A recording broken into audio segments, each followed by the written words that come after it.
Olá, tudo bem? Como é que você está? Espero que você tenha tido uma ótima semana. Espero que esse domingo já esteja sendo um ótimo domingo para você. Seja bem-vindo à capela, seja bem-vindo à nossa igreja online e obrigado por nos permitir entrar na sua casa e compartilhar esse momento contigo. Se você é daqui de Volta Redonda, a cidade onde nós estamos, venha nos fazer uma visita. Eu te prometo que nós vamos te fazer se sentir em casa. Agora, se você não é daqui de Volta Redonda e talvez não tenha nenhuma igreja ainda, manda uma mensagem pra gente. Eu quero te ajudar a encontrar uma igreja saudável aí perto de você, para que você possa encontrar também uma família. E falando em família, nós separamos uma mensagem especial para esse nosso encontro de hoje. É a mensagem que a gente compartilha com a nossa família, com a nossa igreja aqui nos domingos. Eu gostaria muito que essa mensagem também pudesse te abençoar. Então nós vamos passar essa mensagem para você e assim que ela terminar, eu volto com alguns avisos para a gente poder se despedir, tá bom? Bom culto para você. Bom, vamos lá. Quem não estava aqui de manhã? Levanta a mão só para eu ver. É a grande maioria mesmo. E o Pedro falou comigo, ó, de noite é outra igreja, é outro povo, é outro culto. E aí eu achei que não seria tanto, né? Mas foi mesmo. Legal. Eu agradeço muito ao Pedro, as palavras. Penso que podem ser proféticas, né? Pode ser que num futuro realmente eu consiga parecer com o que ele falou de mim aqui, mas ainda estou muito longe, gente. Vocês dão um desconto. Bom, deixa eu só contextualizar para quem não estava de manhã, porque agora à noite teremos uma dinâmica diferente. De manhã, o que é que eu fiz? Quem estava aqui, acho que é só o pessoal do louvor, né? O restante não estava. Ah, lá vocês também estavam, né? Uma dinâmica que eu costumo fazer e que, às vezes, isso reverte na glorificação do Senhor e da sua palavra. Tem gente que não entende, às vezes isso causa uma certa polêmica, né? A gente entende, compreende a dificuldade que alguns têm, como eu tive muitos anos, dificuldade de me desprender de algumas coisas.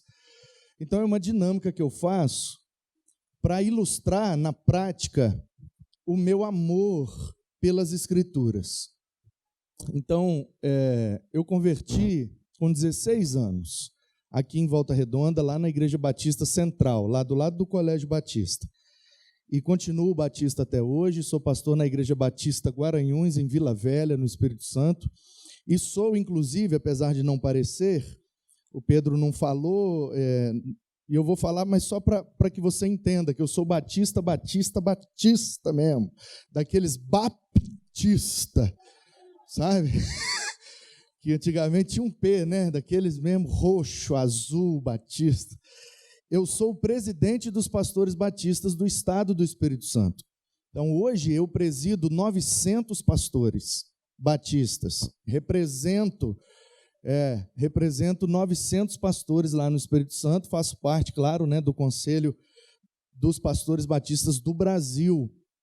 Então, assim, mas apesar disso, a gente tem uma compreensão, sabe, do Evangelho, das Escrituras e da igreja, uma compreensão contextualizada, contemporaneizada. Que algumas coisas a gente não abre mão, mas outras, né? Então, assim, Nescau, só é Nescau quando é na embalagem de ferro?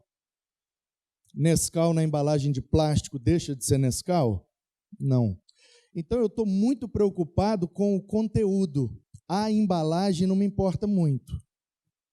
É mais ou menos assim. Então, lá a gente consegue, apesar de sermos uma igreja batista, da Convenção Batista Brasileira, eu sou da Ordem dos Pastores Batistas do Brasil, sou até o presidente, e lá eu brinco, às vezes eu faço algumas coisas, eu jogo basquete, eu ando de skate, eu canto rap, porque vim da rua, né? Sou skatista desde sempre, cultura urbana, e eu continuo sendo o mesmo cara, e às vezes eu brinco, eu faço algumas coisas, o pessoal, rapaz, isso aí vai dar problema. Eu falei, qualquer coisa liga para o presidente e reclama com ele.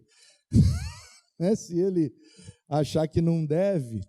Então, assim, nós temos vivido um novo tempo, gente, um novo tempo, mas alguns insistem em permanecer nos tempos antigos. É só isso. Virar a chave, né? Virou o milênio, virou o século. É um novo tempo, precisamos de uma nova embalagem. Dá um banho nesse bebê. Esse bebê chamado igreja moderna, né, que foi inaugurada na Reforma e que, na minha leitura, se encerrou no final do século XX, nos anos 90.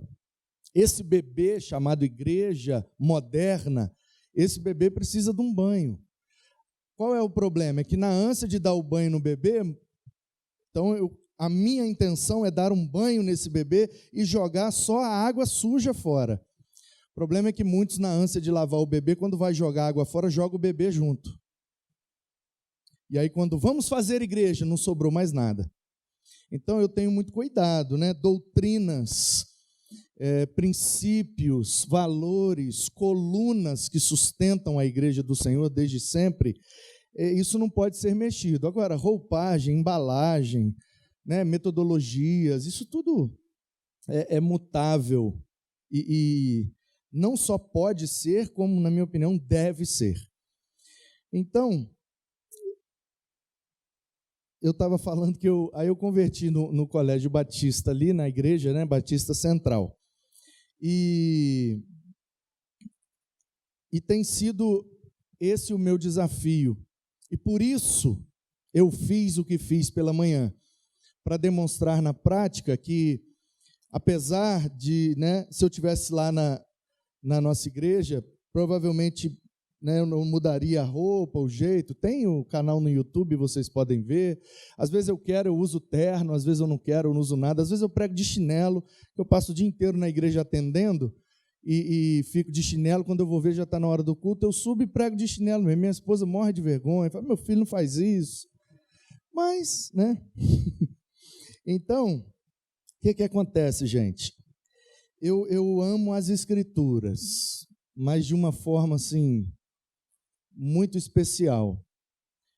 Quando eu converti, né, eu era skatista, né, não porque eu era skatista, mas por andar na rua, né, por ter uma família desestruturada, acabei me envolvendo com drogas, com várias coisas, fui viciado em algumas coisas complicadas. E depois de convertido, eu vivi realmente uma libertação instantânea. Eu saí da igreja numa quarta-feira à noite, depois de ter entregado minha vida a Jesus. Foi a primeira vez que eu entrei numa igreja. Eu nunca tinha entrado em nenhuma igreja na minha vida. Nada, nem A, nem B, nem C, nem nada de outra matriz religiosa ou denominacional, nada. Nunca entrei em lugar nenhum que houvesse uma prática religiosa. Minha mãe muito alheia, meu pai mais ainda. Eu cresci mesmo, foi na rua, e espiritualidade zero, religiosidade menos 200. Nada, não sabia nada. E a convite de um amigo que tinha acabado de se converter, fui, e naquela noite entreguei minha vida a Jesus. Lembro, como se fosse hoje, pastor Nilson de Márcio, falecido, pregou um sermão na parábola do filho pródigo. E eu tinha a nítida impressão de que ele estava contando a história da minha vida. E o título daquele sermão era: Deus é o pai que você precisa. E eu não tive pai, fui criado só com minha mãe, né, criado mesmo pela rua. E ele, então, num dos momentos, olhou, e eu estava, claro, como todo visitante, lá no último banco, bem longe, e ele disse: filho pródigo, volta para casa, que o pai te espera de braços abertos. E ele desceu e abriu os braços, e eu corri chorando, abracei, e foi algo muito, muito significativo para mim. E aí eu, depois de um tempo, batizei lá, congreguei lá, me envolvi em algumas coisas, mas no ano seguinte eu fui embora para São Paulo por conta do skate. Profissionalizei e morei 4 anos em São Paulo, vivendo profissionalmente do skate. E aí lá em São Paulo, assim, por aleatoriedade das coisas, claro, crendo que Deus tem um propósito em tudo, eu fui morar na Barra Funda, bem perto da Igreja Batista, em Água Branca. E fui congregar lá, sem saber, porque não era, gente, não era Ibabe, não era Ed, Renê, não era. Era o pastor Ed Renekiewicz, mas não era esse Ed René que tem hoje. Era a Igreja Batista em Água Branca, mas não era a IBAB de hoje, era anos 90, 99. Então, assim, estavam na transição, ainda, o Ed bebendo de muitas fontes e ainda meio que pensando como seria a igreja para o século XXI, que hoje é a IBAB, E eu tenho muito carinho, muito respeito com aquela igreja, com os pastores daquela igreja, muitos me influenciaram, me ajudaram, e um pastor em especial lá, que naquele tempo cuidava dos adolescentes, ele me orientou. Eu tinha o problema com o vício, e bebia, fumava e tal, e eu parei instantaneamente. Saí da igreja na quarta-feira, na quinta-feira eu já não fazia uso de mais nada. E aí, mas de vez em quando, por causa do skate, campeonatos, viagens, festas que você tem que participar por conta dos patrocinadores, eu me sentia um pouco tentado e eu ficava assim meio em pânico. E conversando com ele, ele disse: Manu, você precisa substituir. E eu atendo muitos adictos, e a gente tem um centro de recuperação lá, um projeto que está no Brasil inteiro chamado Cristolândia. Onde tem uma Cracolândia no Brasil, os batistas colocam uma Cristolândia. A gente aluga um espaço, envia pastores, missionários, voluntários e recupera. Nós temos a maior taxa de recuperação do mundo em dependência química. E não passa de 5%. Pasme. A taxa de recuperação da OMS, da Organização Mundial de Saúde, é 0,02. 2 pessoas recuperam a cada 1.000 dependentes. Nós temos uma taxa perto dos 5%. É absurdo de grande essa taxa. Cada 100, nós recuperamos quase 5. E lá no Espírito Santo, temos uma taxa ainda mais alta que essa, a ponto do governador do estado, com o secretário de Políticas Públicas e Ações Sociais, nos chamar para saber como é a nossa metodologia que dá um índice de recuperação tão alto. E a gente tem servido de referência e temos contribuído nesse sentido. Então, eu uso disso para ajudar muita gente. E o pastor foi muito sábio e ele me disse: Manu, se você tentar tirar o que você foi viciado, você não vai conseguir. Por isso que muita gente tem recaída. Você precisa substituir. Porque a adicção é uma tendência do organismo da gente. Tem gente que tem gente que não tem. Tem gente que tem a tendência ao vício. Vai viciar em qualquer coisa que for prazerosa. Vai viciar. Videogame, comida, seja lá o que for, vicia mesmo. Porque é um adicto, o organismo tem aquela tendência. Tem vários fatores, inclusive genético. E aí ele me disse: procura alguma coisa que você gosta muito e que seja saudável, e se vicie nessa coisa. Aí eu falei: então a Bíblia, eu vou ficar então viciado em Bíblia. E aí eu comecei a entrei numa paranoia, porque todo viciado é paranoico, de decorar a Bíblia toda. Comecei pelos salmos, poéticos, são mais fáceis, e nessa eu fui. Hoje eu não lembro mais, eu dei uma higiene, porque eu fiquei um tempo meio coisa com isso. Mas por conta disso eu comecei a adquirir então Bíblias de estudo, livros, e frequentar lugares que me facilitassem a compreensão das Escrituras. E isso, claro, foi trazendo para a minha vida uma série de cursos, de certificados e uma série de materiais. Então, uma biblioteca e etc, etc. Que nunca acaba, é um negócio meio... Então, assim, esse é o meu pecado, eu sou viciado em Bíblia. E aí, por conta disso, e querendo demonstrar esse sentimento para que a igreja possa também viver isso, porque eu creio piamente que a solução para todas as crises que nós temos, de qualquer ordem, em qualquer instância ou circunstância, as Escrituras vai trazer a solução. Mas a gente não conhece Bíblia, a gente não conhece. Nós somos a geração que mais tem acesso às Escrituras e que menos conhece profundamente as Escrituras. A gente tem Bíblia de tudo quanto é versão, tudo quanto é tradução, tem Bíblia de estudo, Bíblia do homem, da mulher, da vovó, do que ora, do que não ora, Bíblia do pecador, Bíblia do santo, Bíblia de tudo quanto é jeito. Mas Bíblia que é bom a gente não lê e não conhece. tem filme bíblico, tem desenho bíblico, tem uma série de coisas, mas a gente não consegue conhecer as Escrituras como se deve e como as gerações passadas conheceram, e por isso ela chegou até nós. Então, para demonstrar isso na prática, eu faço essa dinâmica. Eu chamo 3 pessoas, a primeira pessoa escolhe entre os números 1 e 2. Então, se ela escolher 1, eu vou pregar no Antigo Testamento. Se ela escolher 2, eu vou pregar no Novo Testamento. Se a primeira pessoa escolher 1, que é o Antigo Testamento, então a segunda pessoa escolhe entre 1 e 39. Só que elas não sabem que estão escolhendo o texto que eu vou pregar.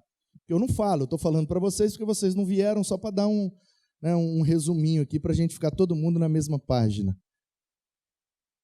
Então, hoje de manhã, por exemplo, o primeiro escolheu 1, o segundo escolheu 10, que aí, Gênesis, Êxodo, Levítico, Número, Deuteronômio, Josué, Juízes, Ruth, Samuel, dá segundo Samuel, o livro 10, e segundo Samuel tem 24 capítulos, então o terceiro teve que escolher entre 1 e 24, escolheu 16. Então esse foi o texto que eu preguei hoje de manhã, segundo Samuel 16, né? Então é isso, entendeu? Foi isso que aconteceu de manhã e foi bem legal. E foi um texto bom, né? Eu vou pregar essa mensagem de novo. Ficou bom aquele negócio do jumento, né? Então, para você que não estava, a mensagem gira em torno do seguinte: um cara que trabalhava para Saul, que era puxa-saco do Saul, quando Davi assume o trono, ele vira um puxa-saco de Davi. A primeira coisa que ele faz é levar presentes para Davi.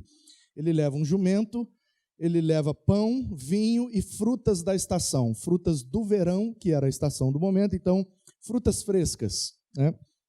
E aí as aplicações foram: primeiro, que a gente deve evitar o interesse e deve focar na intenção. Porque, no fundo, todos nós somos interesseiros.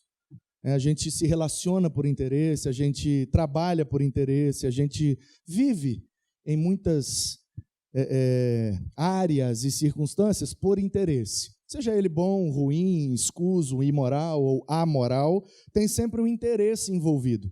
E isso não é pecaminoso. O pecaminoso é quando esse interesse faz com que você usurpe o outro, com que você haja com imoralidade nesse processo de interesse. E aí eu prefiro, então, trocar a palavra interesse pela palavra intenção. Então, ao invés de sermos interesseiros, temos que ser intencionais. Vou me relacionar com aquela pessoa com uma intenção. E a principal intenção de um cristão é revelar Cristo. Então, essa deve ser a nossa intenção em todo e qualquer relacionamento. E aí, depois, a aplicação alegórica, né, dos presentes, mas foi o máximo que eu consegui fazer de bate-pronto, né? Então, o jumento fala os presentes que a gente tem que levar para as pessoas, né?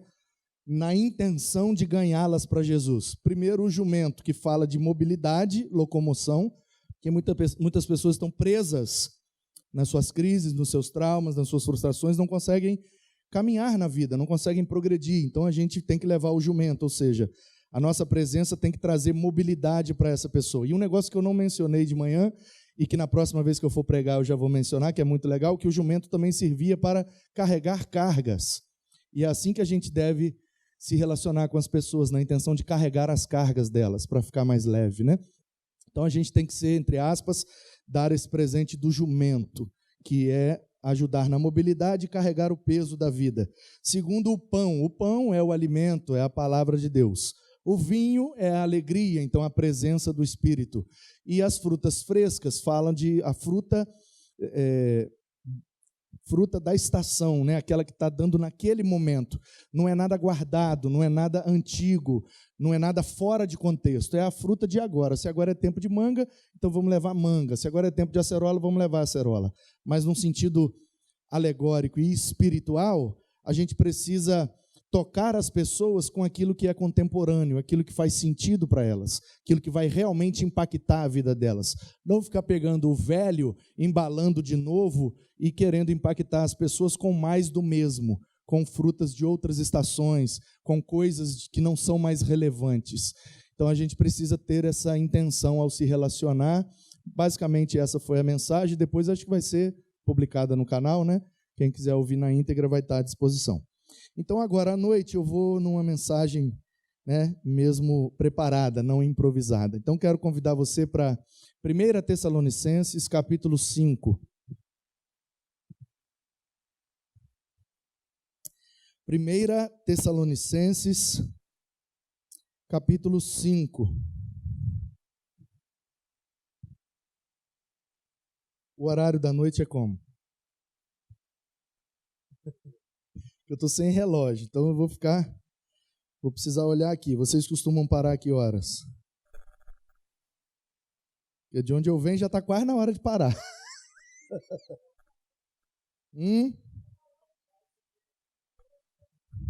11h30 da noite? Misericórdia, Deus me livre. Então é isso. Até o quê?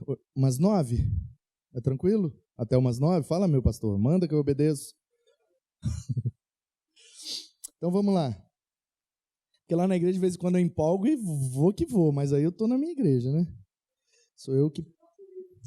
Vai nessa. 1 Tessalonicenses, achou aí? 5. 1 Tessalonicenses, capítulo 5, versículo 17.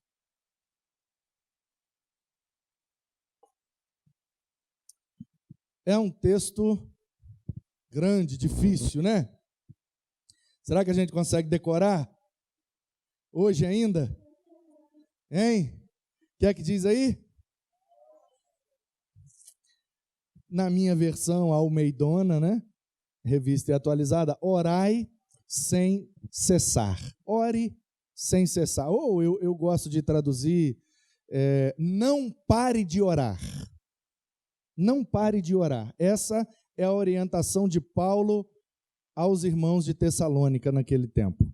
Dentre várias outras, uma delas é, não parem de orar. E é sobre isso que eu quero conversar com você nessa noite. Sobre oração e sobre um dos fatores que mais nos ajudam enquanto crentes. Oração. Se a vida cristã fosse um trem, os 2 trilhos seriam a Bíblia e a oração. Impossível um cristão progredir, impossível um cristão amadurecer, avançar, conquistar algo, fazer algo de relevante para Deus sem Bíblia e sem oração. Não tem como.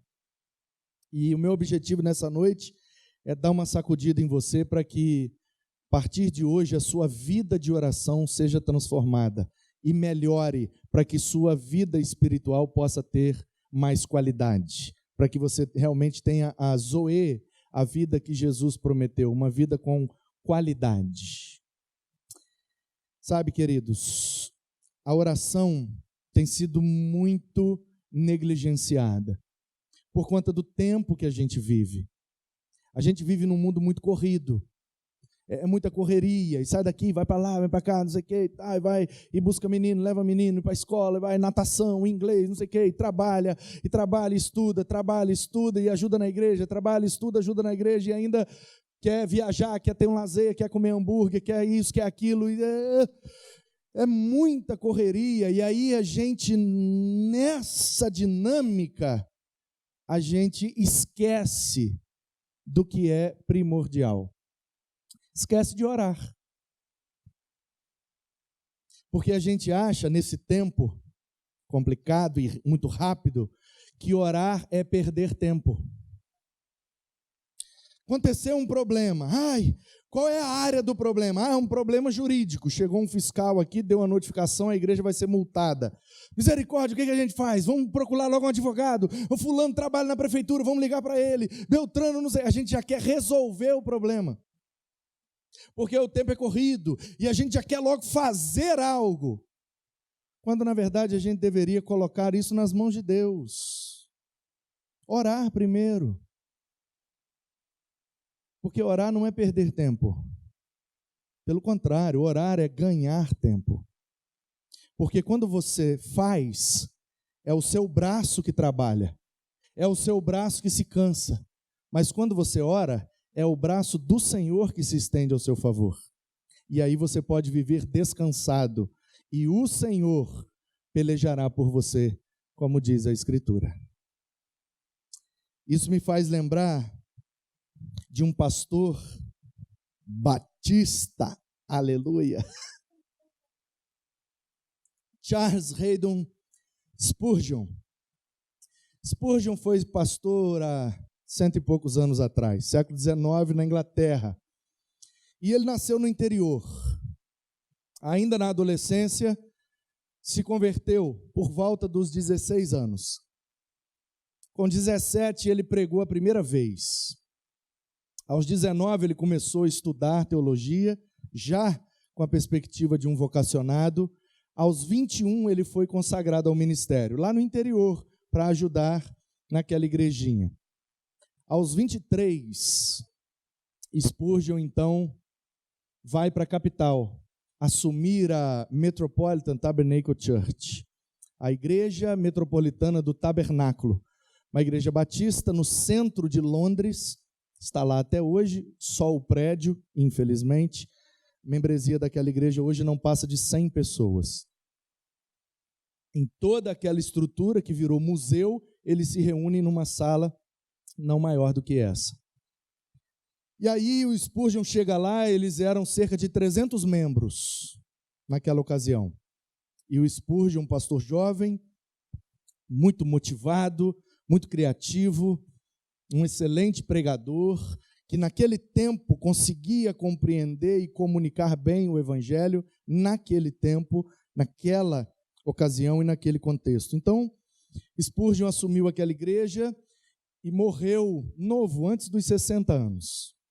Se eu não me engano, com 58, 59 anos, Spurgeon morreu e deixou aquela igreja com cerca de 30 mil membros. Spurgeon batizou quase 20 mil pessoas ao longo do seu ministério, que foi curto, cerca de 30 e poucos anos. Quase 20 mil pessoas batizadas. Falava para cerca de 10 mil pessoas todo domingo. No auge da fama de Spurgeon, num tempo que não tinha microfone, amplificação eletrônica, não tinha internet, não tinha nada, as pessoas saíam dos outros países e iam de trem, iam de navio, iam do jeito que dava para ouvir Spurgeon na Inglaterra. E muitas multidões se reuniam naquele templo para ouvir o Spurgeon, que no auge chegou a ter 7 cultos por domingo, todos lotados. E o templo cabia cerca de 3.500 pessoas naquele templo. Vários e vários andares de galeria. E saiu um livro da editora Vida, em português, do Steve Miller, que é uma série de livros, na verdade, que a editora Vida lançou, que se chama Liderança Espiritual. E aí pega vários homens e mulheres de Deus da história da igreja e pega um princípio que foi marcante na vida daquela pessoa para nos ensinar sobre liderança espiritual. Então, nessa pequena enciclopédia ali, tem liderança espiritual segundo Moody, Finney, e outros, John Wesley, acho que tem Billy Graham também, e Spurgeon é um deles. Acho que tem Calvino, enfim. E aí eu comprei, quando eu vi que saiu, eu não tinha condição de comprar todos, falei, vou comprar um por um, então vou primeiro nos que eu mais interesso. Comprei logo do Spurgeon, primeiro. E pensei, vou aprender liderança espiritual com o Spurgeon, e eu tenho certeza que a área da vida do Spurgeon que o livro vai trabalhar é a pregação. Porque Spurgeon é conhecido como o príncipe dos pregadores. O rei é Jesus e ele seria o príncipe. Alguns entusiastas dizem que depois de Jesus, Spurgeon foi o maior pregador de toda a história da igreja, e até que Jesus volte, não nascerá um outro de pregação tão relevante quanto Spurgeon. Spurgeon deixou registrado mais de 15 mil sermões, centenas de livros, milhares de alunos formados por ele, e temos em português uma pequena coleção de livros chamada Lições aos Meus Alunos, extraído de aulas que ele dava no seminário em Londres, cada coisa melhor do que a outra. E eu sou muito apaixonado por pregação, é minha área de pesquisa, no mestrado, doutorado e tal, e aí eu quero aprender então pregação, mais ainda com Spurgeon. Comprei o livro e fui lendo, terminei o livro e ele sequer mencionou a pregação de Spurgeon. E eu falei, ué, o que aconteceu aqui? Então quer dizer que a área da vida de Spurgeon mais relevante não era a pregação? E o Steve Miller diz, depois que eu conheci a biografia dele, pregação era o de menos. Spurgeon, na verdade, foi um grande homem de oração. E aí eu percebi que nós temos gigantes nos púlpitos e anões na vida de oração. Verdadeiros nefilins nos palcos e pigmeus no secreto com o Senhor. E aí eu fui aprender, e aí eu terminei o livro, e a minha expectativa da pregação era tão grande que eu nem percebi o livro direito, aí eu voltei. Falei, então agora eu vou ler de novo. Agora eu vou ver realmente o que é que eu preciso aprender com Spurgeon. E aí eu aprendi que o grande segredo de um ministério relevante, o grande segredo de uma vida relevante com Deus, é o tempo que a gente passa conversando com Ele. E duas histórias marcaram muito a minha vida, e eu vou te contar. A primeira delas diz que a Susana Spurgeon, a esposa dele, ao se virar à noite na cama, levou a mão e percebeu que Spurgeon não estava do lado dela. E ela então, tateando, cadê ele? Foi tateando, não tinha energia elétrica, e percebeu que ele estava aos pés da cama, de joelhos, orando. Isso era por volta de meia-noite. Ela voltou a dormir. Daí, umas 2, 3 horas, ela despertou novamente, levou a mão e percebeu que ele ainda estava orando. O dia amanheceu. Susana levantou e Spurgeon ainda estava de joelhos. Ela foi para o banheiro, fez a sua higiene, foi para a cozinha, fez o chá, porque em inglês não bebe café. Não que não beba, mas que o costume não é esse. E aí então ela foi para a cozinha e começou a preparar ali os biscoitos, o chá, e Spurgeon então foi ao banheiro, se arrumou e veio à mesa para tomar o desjejum. E Susana, como toda esposa de pastor, preocupada com o marido, meu bem, meu amor, preto, negro, não sei como é que o senhor chamava ele, meu filho, você passou a noite inteira de joelho, Spurgeon. Spurgeon tinha um problema seríssimo com ácido úrico, que a gente chama no popular de gota, que prejudica principalmente as articulações. Você ficou de joelho a noite inteira, Charles. Você precisa dormir, meu querido. Você precisa se cuidar. Você precisa... Meu Deus, não adianta falar com você. Você é muito teimoso e tal, e tal. E começou aquele sermão de toda esposa que quer cuidar da saúde do marido. E aí o Spurgeon deixou ela falar e ela disse, meu bem, você tem um dia tão cheio hoje. Você vai para a igreja agora, tem o culto matutino de oração. Depois você vai para o seminário, depois você vai para a rádio, depois você vai para mais culto à tarde, depois você vai para o seminário dar aulas, depois à noite você tem reunião com o corpo diaconal. Essa é a sua agenda hoje. Imagina a reunião do corpo diaconal de uma igreja de 30 mil membros. Diáconos batistas. Porque tem uns que são batistossauros. São bonzinhos, batistossauros e batistodontes. São bonzinhos, vegetarianos, não faz mal a ninguém, cantam o hino e tal, tudo beleza. Eu posso falar porque estou falando de mim, não de ninguém. Mas tem uns que são já meio, entendeu? Batistossauros, assim, mais carnívoros. Que se der mole, eles já... né? Agora, tem os diaconossauros. E o diaconossauro é complicado. Sai da reta que ele pega mesmo. Ainda mais o diaconossauro rex. Eu conheci alguns. Eles têm um bracinho curtinho assim, ó. Que é rex, né? Você tá ligado como é que é o rex? Eles vão...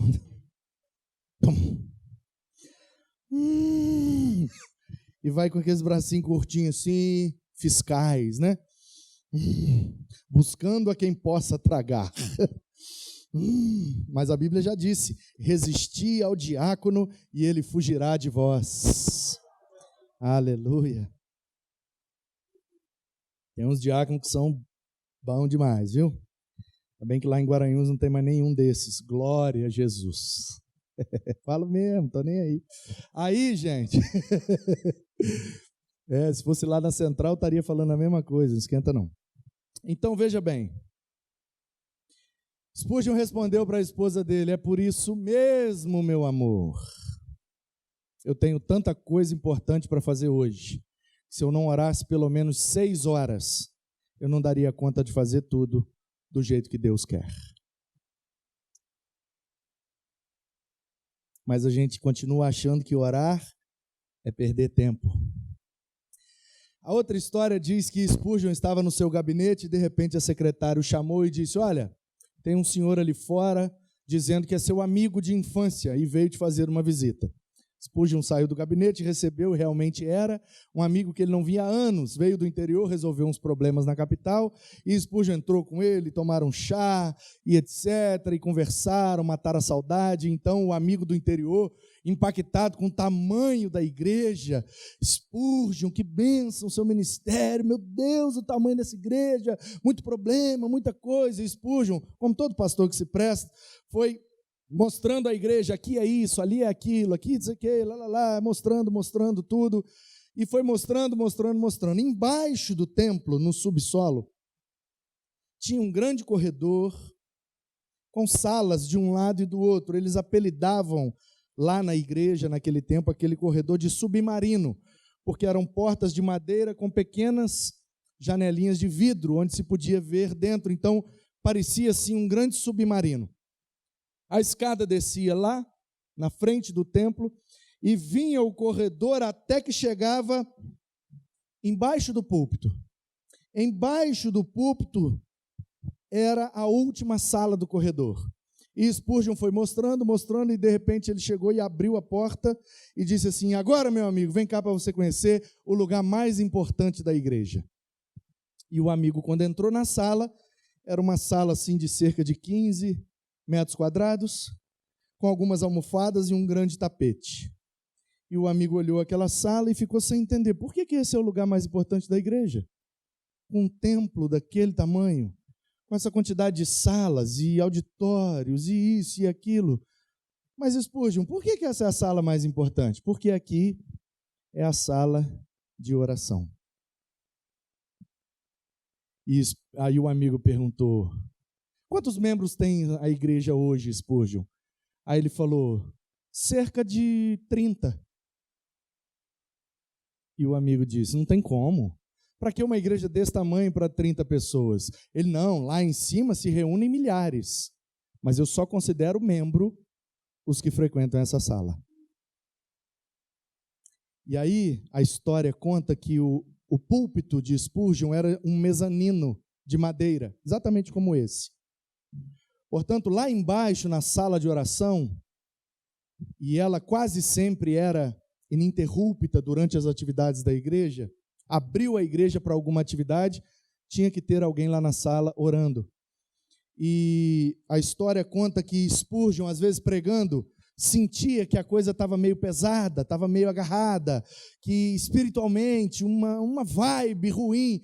Então eles contam que Spurgeon começava a bater o pé naquele mezanino de madeira para que os irmãos lá embaixo entendessem: ora, meu irmão, ora mais, ora mais forte, ora, porque o negócio aqui em cima está complicado.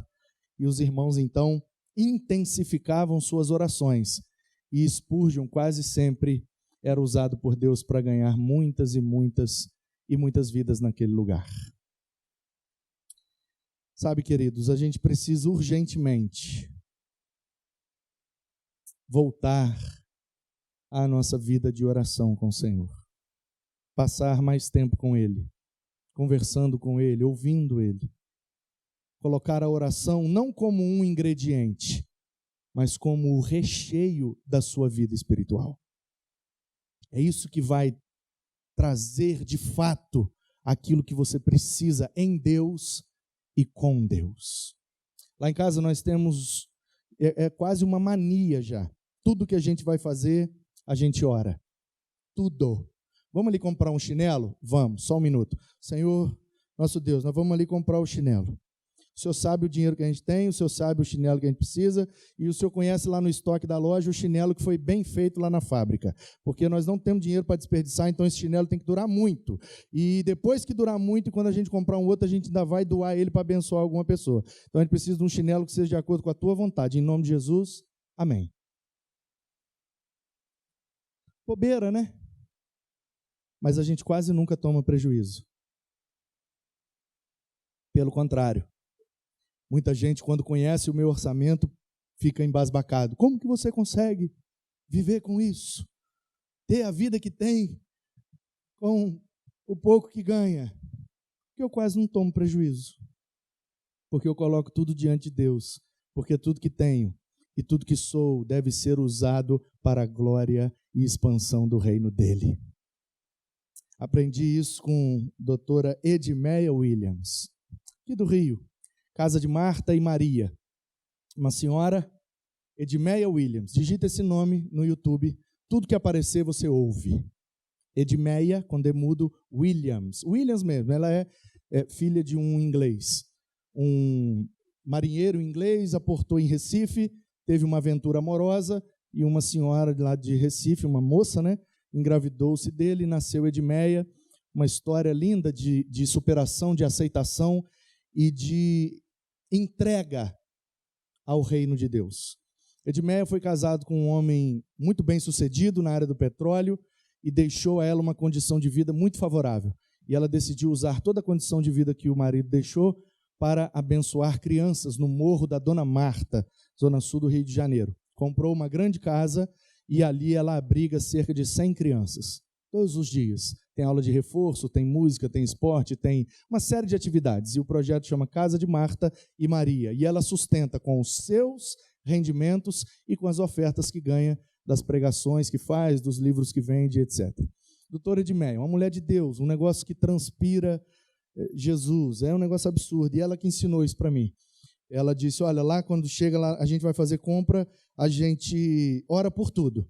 Ora pelo papel higiênico, ora pela pasta de dente, ora por tudo, e ora com os meninos, para eles saberem que tudo aquilo ali é recurso de Deus. Portanto, nada pode ser desperdiçado, porque senão vai ser um pecado contra Deus. Inclusive, o Dr. Shedd, que também muito me ensina e me inspira, já falecido, escreveu um livro. Se você conseguir achar, compra. Não é mais do que R$10, é um livretinho assim, e mudou minha vida, mas eu aprendi com ele na prática. Foi pregar em Vila Velha num congresso, eu também era um dos preletores. Final da noite levaram a gente para jantar, sentamos na mesa e o Dr. Shedd não pediu nada. Todo mundo comeu, o Dr. Shedd quieto. O senhor não vai querer? Não, nada.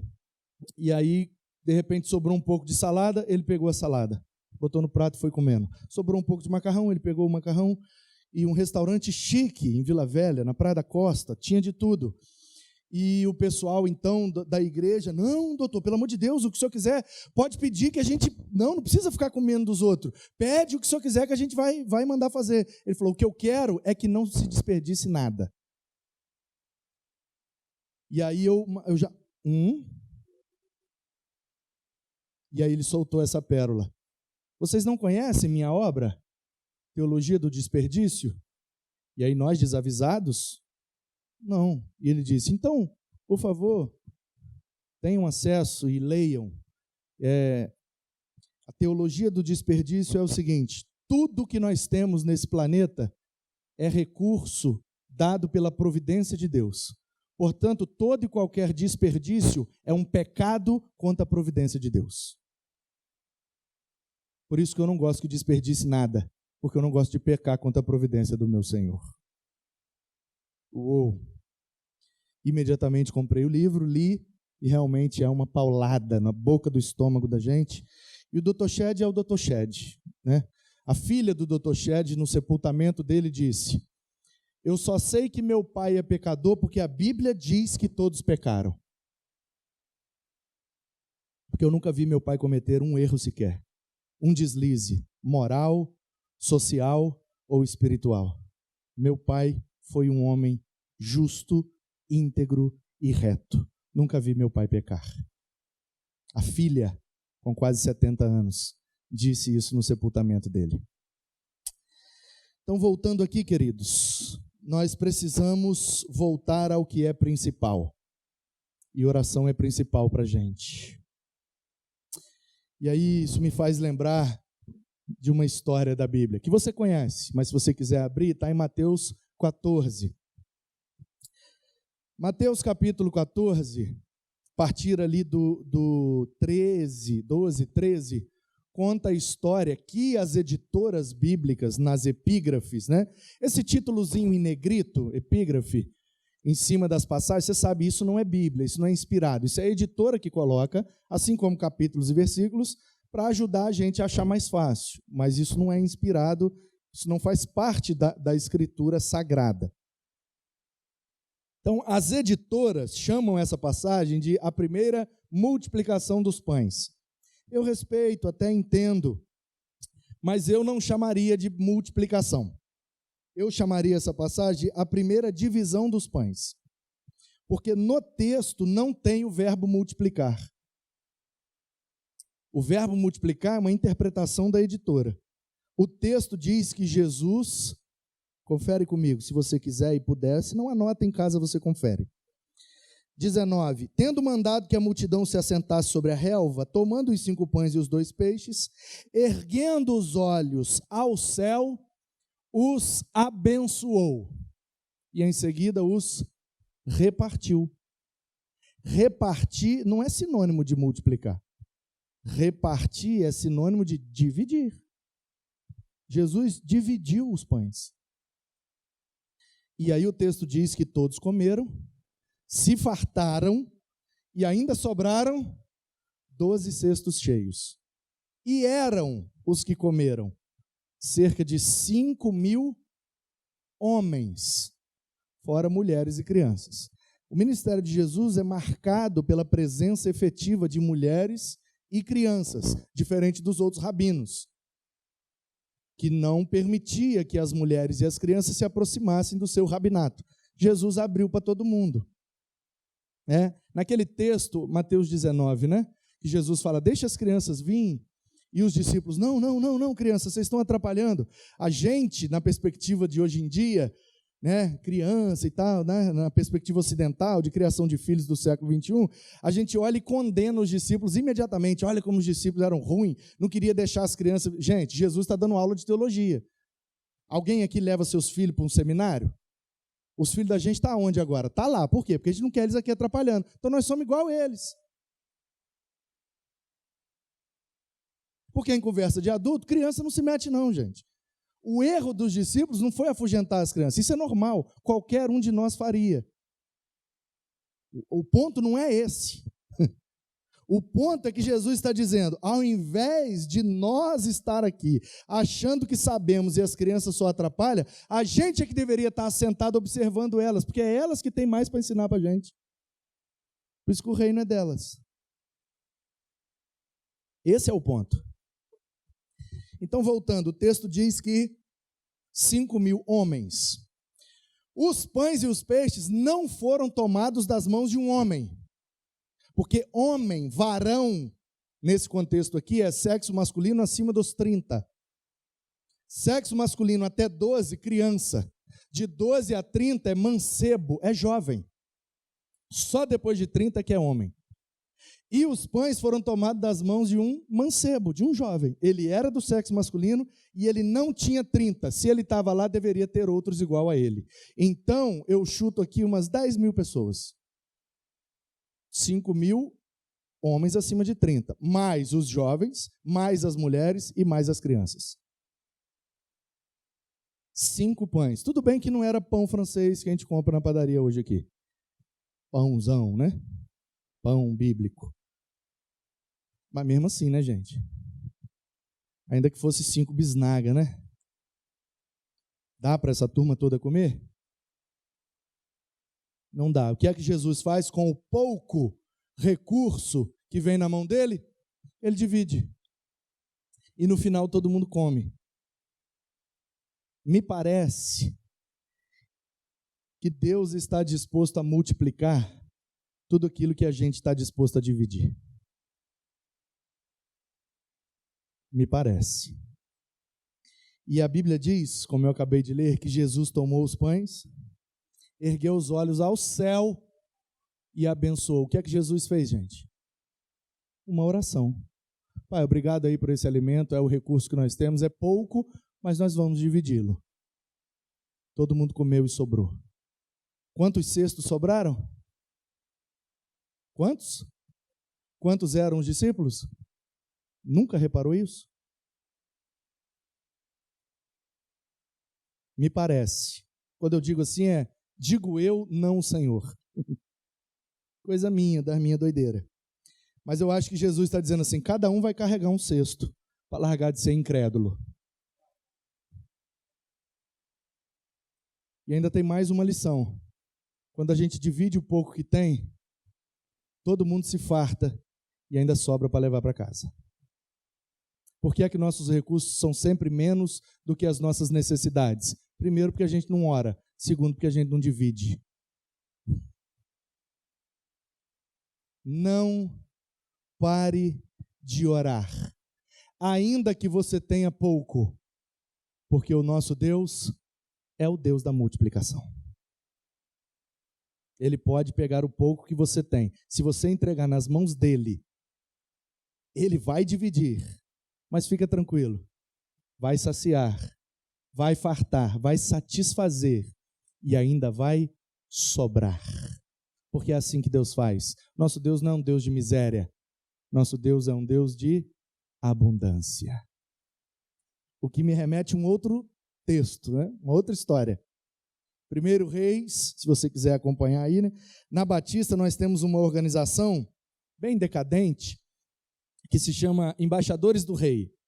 E eu, quando converti com 16 anos, eu fui, porque é dos 12 aos 17. Então eu fui embaixador do rei, que é uma espécie de escoteiro. É um escoteiro gospel da igreja. É real. Inventaram lá nos Estados Unidos, negócio de acampamento, lá eles gostam muito desse negócio de camp, né? Então leva os meninos para acampamento e faz atividade, bababá, e vai subindo de grau, de nível, nananã, tem que fazer boas ações. Pegaram o escotismo, deram uma roupagem bíblica, evangélica para motivar os meninos, e foi muito relevante durante um bom tempo. Agora, não sei se é mais, tem que dar uma repensada, mas enfim. E aí os embaixadores do rei têm uma expressão que é desembainhar a espada, que é uma das provas que a gente fazia. É você que é filho de pastor? Você foi mensageira do rei, né? É isso aí. Os meninos eram embaixadores, as meninas eram mensageiras. Então, algumas provas, tinha gincana, né? E aí tinha a esgrima bíblica. A Bíblia é a palavra, né? Então esgrima. Um com a espada, outro com a outra. Ou seja, com a Bíblia, quanto mais versículos, você cita um versículo, tchá, aí você dá uma espadada. O outro cita um versículo, tchá, dá outra espadada. E o último que falar o versículo ganhou aquela prova de esgrima bíblica, saber decorar os versículos. E é bom, umas atividades que, né, dessa organização saíram muitos pastores, missionários, foi bênção durante muito tempo. Agora está precisando dar uma repaginada, nem sei, talvez abrir mão, né? Agora é um outro tempo, os meninos agora estão numa outra pegada. E então desembainhar a espada era assim, né? A gente ia assim com a Bíblia, e aí o líder lá falava, né? Atenção, preparar a espada e tal. Aí todo mundo assim, com a Bíblia, né? E aí ele falava, 1 Reis, né, 18:40. E aí todo mundo, 1 Reis 18:40. Aí, atenção, preparar. Aí todo mundo, desembainhar a espada. 1, 2, 3, já! E aí a galera tinha que abrir, não podia ter marcação, não podia ter fitinha, não podia nada. A Bíblia era fiscalizada. Quem achasse e falasse todo o versículo primeiro, ganhava a prova. Tinha medalhas, premiações, era muito legal, né? Você participou muito. Então, se você é um embaixador do rei aí quer desembainhar a espada comigo, 1 Reis 18, eu vou ler a partir do 41. Então disse Elias a Acabe, mas a história é conhecida, você vai saber qual é. Come e bebe, porque já se ouve ruído de abundante chuva. Você sabe o que está acontecendo aqui, né? Acabe, rei do norte, Porque nesse tempo o reino era dividido. Depois de Salomão, né, teve o Roboão, seu filho, que assumiu o reinado muito jovem, e filho de pai rico raramente dá uns meninos bons, né? Costuma se perder no processo, porque o pai se dedica muito ao processo de fazer e manter a riqueza e se esquece de educar bem o menino para lidar com aquela riqueza depois. Por isso, geralmente, claro que não é uma regra, mas geralmente os meninos que herdam muitas coisas rapidinho acabam com essa herança porque não foram ensinados. Então, é claro que tem suas exceções, né, pais que são top e preparam os meninos para lidar com a herança depois. Mas Salomão, vacilão que era, não fez isso. Então morreu porque o Davi veio da roça, gente. É a história de muita gente. O vô veio da roça. O vô veio do interior, lutou com dificuldade, galgou e chegou num lugar de muito destaque, muita relevância, mas pouco dinheiro. Aí o filho do menino que veio da roça foi criado com os princípios da roça. O menino ficou bom. Aí, com a compreensão do tempo em que ele vivia, com os princípios da roça, ele fez riqueza.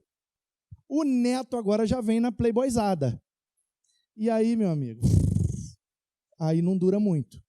É a história de muitas famílias.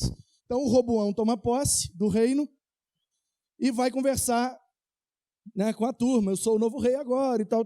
E era uma grande expectativa. E também tem um lado dele, né? Ele é neto de Davi, filho de Salomão. Olha a pressão que tem em cima desse menino. Ah, Roboão foi um vacilão, nananã. Se põe no lugar dele. O cara é neto de Davi, rapaz. Olha quem foi Davi. Ele é filho de Salomão. Olha quem foi Salomão, gente.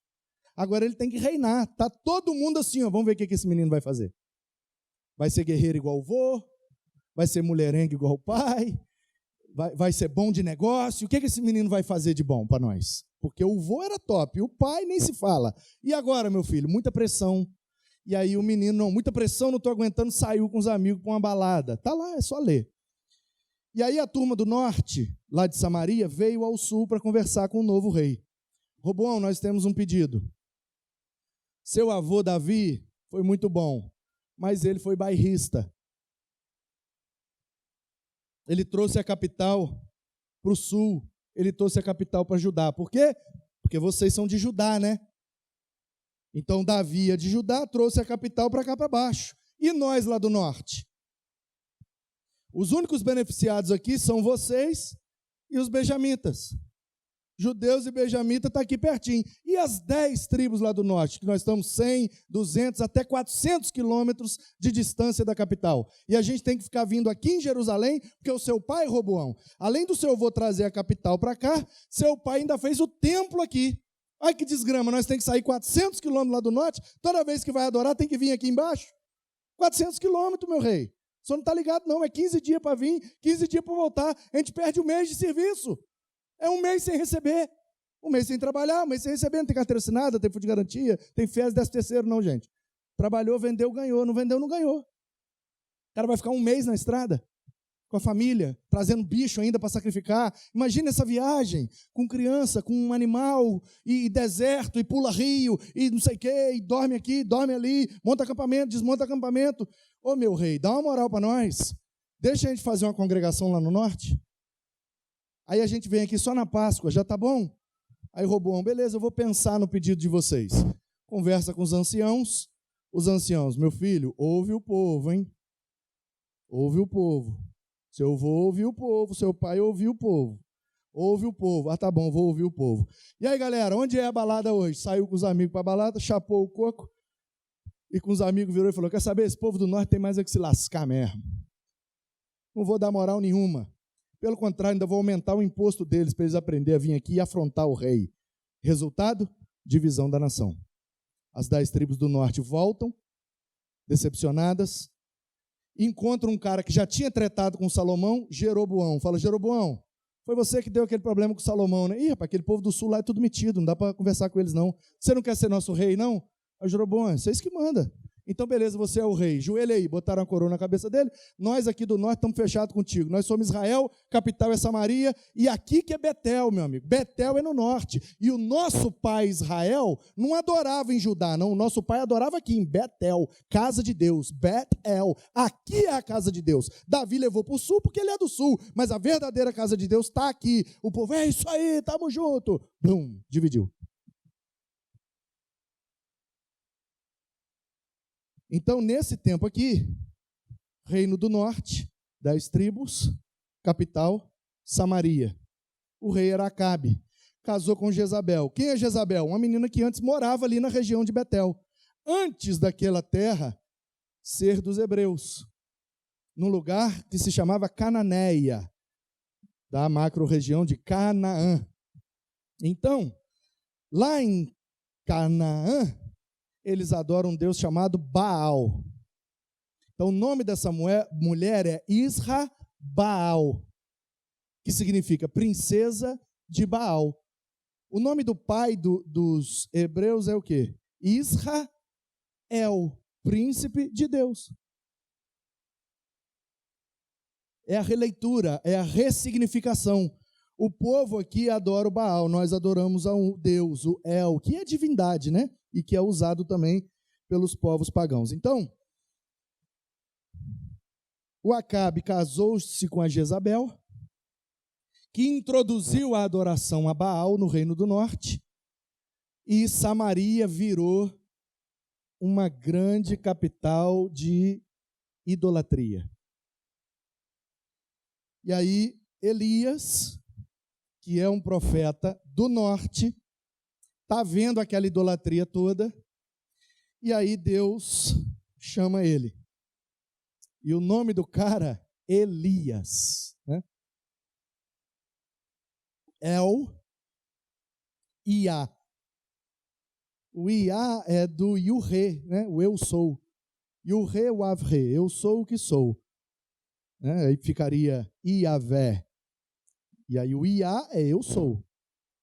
Por isso, aí na hora de, depois dos alemães, o I ou Y virou J, né? Por isso que ficou Javé. E aí no Salmo 68:4, né? Cantai a Deus, cantai louvores àquele que cavalga sobre as nuvens, pois o seu nome é Já, né? Já, Iá, eu sou, o seu nome é eu sou. Aí uma vez eu vi o pregador dizendo assim, nome de Deus é Já, ele vai fazer agora o seu milagre, já, agora. Aí eu falei, não, meu querido, não é advérbio de tempo, não, é já de eu sou, Iá. Mas é bom, eu também já falei muita besteira. E aí, o nome do cara, El, divindade, Iá, eu sou. O que é que significa o nome desse cara? A divindade é o eu sou, ou o eu sou é a divindade. Ou numa tradução, né? Mas Almeida, só o Senhor é Deus. Tanto faz, analogia hermenêutica. Aí esse cara vai lá, mete o dedo na cara do rei e diz assim, ó, não vai chover mais sobre Israel. Você vê quem é que manda aqui, se é Baal ou se é o eu sou. Não vai chover. Acabe pouco ligando, bananão, né? Quem mandava mesmo era a mulher. O pau continua quebrando na idolatria. Não choveu. Não choveu, os campos não produziram. Não teve produção, aumentou o preço das coisas. Aumentou o preço das coisas, aumentou a violência. Aumentou a violência, aí virou um caos. Quando o Acabe já não sabia mais o que fazer, e o negócio realmente estava ficando feio, aí o Elias, eu acho que já está na hora de Deus mostrar que é ele que manda. E aí, Elias, então, desafia os profetas de Baal. Olha, vamos ver quem é que manda nesse negócio. Os profetas de Baal, representando a Jezabel, a rainha, e Elias, sozinho, representando Javé, né? O Iá, o eu sou. Sobem o Monte Carmelo. Você conhece a história, né? O Elias, vocês vão adorar o Baal e pedir para ele se manifestar. E aí a gente vai ver a manifestação do Baal. Depois eu peço ao Iavé para manifestar. E aí a gente vê quem é o Deus mais poderoso. Beleza, combinado as regras do jogo. É um jogo, é uma competição. Tem arquibancada e tudo. O povo está ao redor observando. E aí, não, eu dou a vez para vocês. Pode ir Baal primeiro. Aí a Bíblia diz, os caras cantaram, chamaram, bateram, tambor e tal, beleza. Não aconteceu nada. O Elias é irônico, né? Grita mais alto, chama, será que ele está dormindo? Viajou, está offline e tal. E nada aconteceu. Os caras desistiram, Elias, beleza, agora é minha vez. Pegou umas pedras, montou um altar, botou um bicho morto ali em cima, cavou um buraco em volta, uma valeta, jogou água na valeta inteira, e todo mundo olhando, o que esse cara está arrumando? Ninguém tinha visto aquilo. E aí o Elias se afastou e disse, para trás aí, gente, para trás. Vai lá, Yahvé, agora é contigo. Aí a Bíblia diz que caiu o fogo do céu. E aí, por não entender bem as Escrituras, a gente acha, hoje em dia Deus não age como agia antigamente. Deus não é poderoso. Olha só, no tempo de Elias caía fogo do céu para demonstrar o poder de Deus, blá, blá, blá, blá, blá. Não, continua tudo igual. Talvez a gente que está lendo a Bíblia errado, né? Porque fogo do céu, irmão, é um relâmpago. É um relâmpago. Que onde cai, pega fogo. É um relâmpago, irmão, só isso. Então não foi milagre. Naquele lugar, naquele momento, imediatamente após o Elias pedir, aí você imagina, você está na arquibancada. O cara, ele está contra a rainha, gente. Ele está contra o governo. Ele é o do contra, e ele está sozinho. E a gente tem a sensação de que quem está com a maioria está certo, né? E o cara que está sozinho, então, está totalmente errado, esse cara é maluco. Botou um bicho morto, cavou buraco, encheu d'água, o que vai acontecer? Aí ele fala, agora Deus vai mostrar, e cai um relâmpago.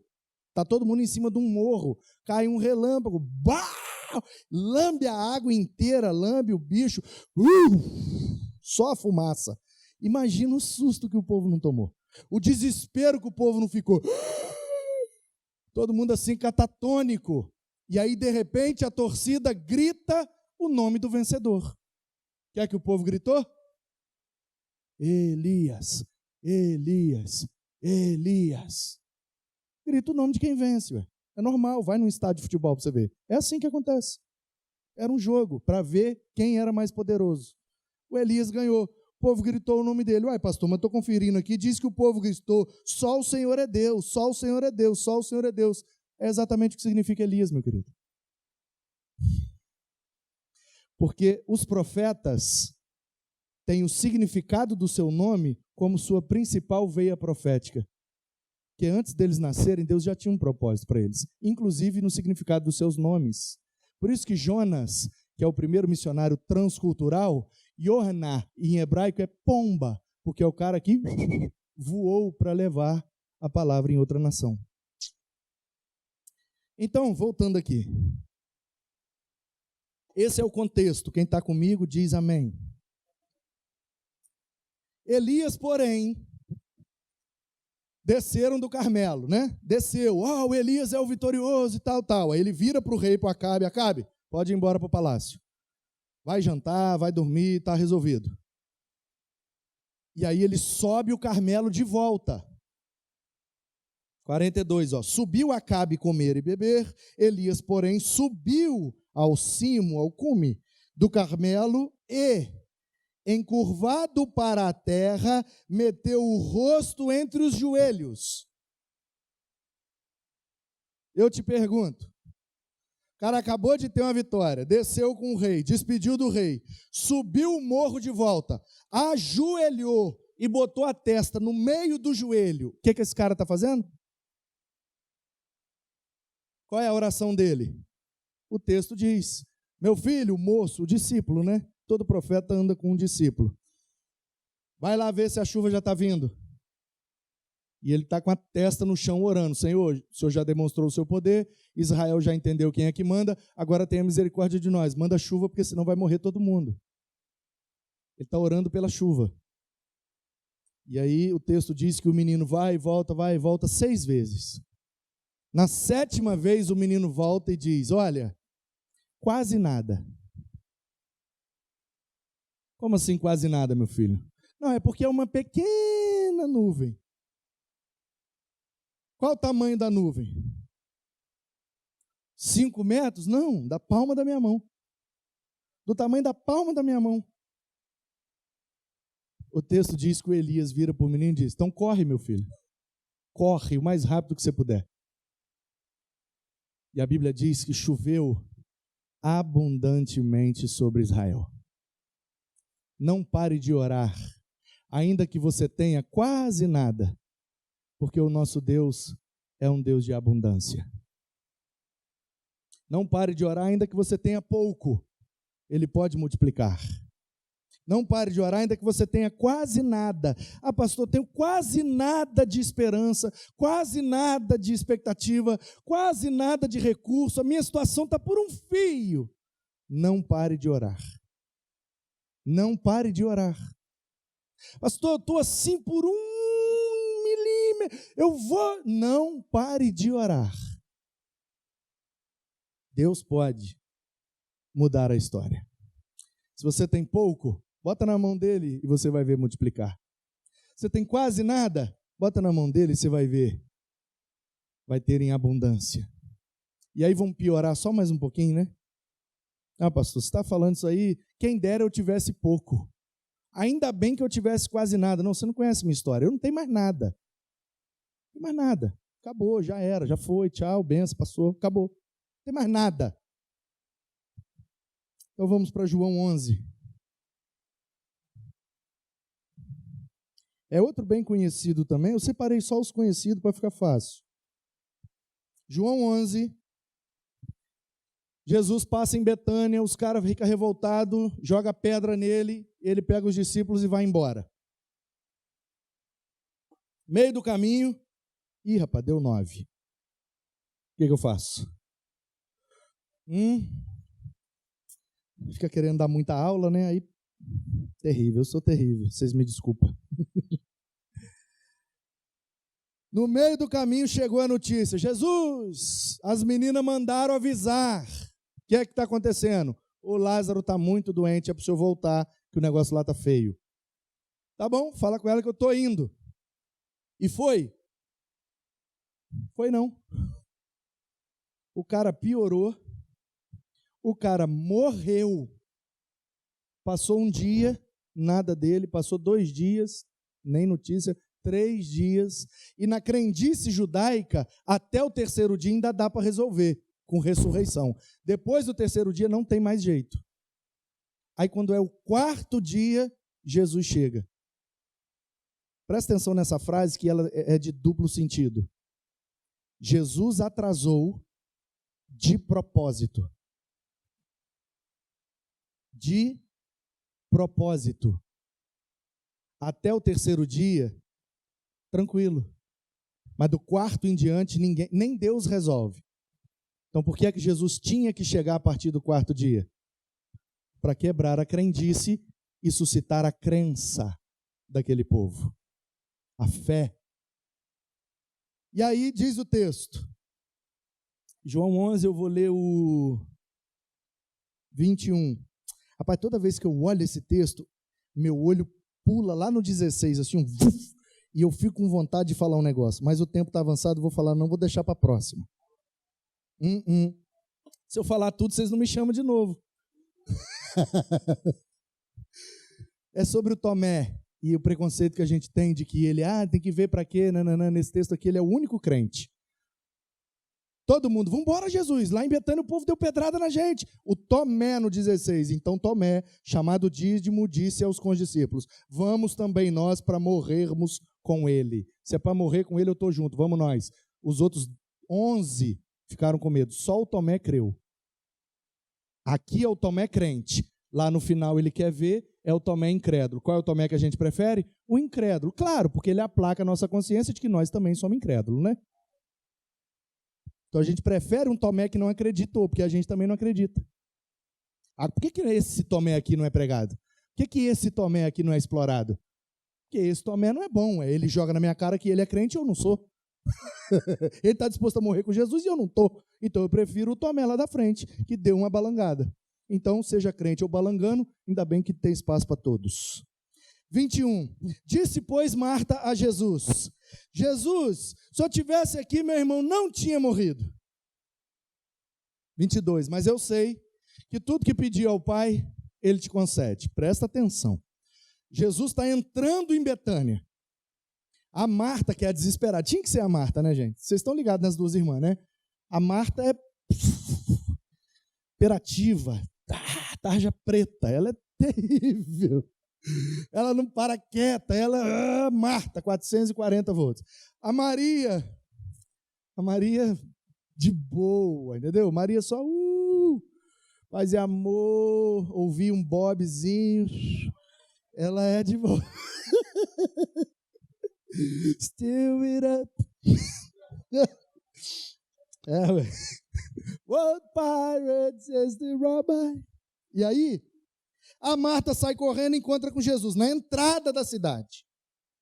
Desesperada. Se eu tivesse aqui, meu irmão não tinha morrido. Ela está desesperada, ela é tarja preta, mas ela é crente. E aí Jesus, bora para o cemitério, minha filha. Não, o senhor não está entendendo, já morreu. Tudo bem, já morreu. Você crê? Creio. Então você vai ver a glória de Deus.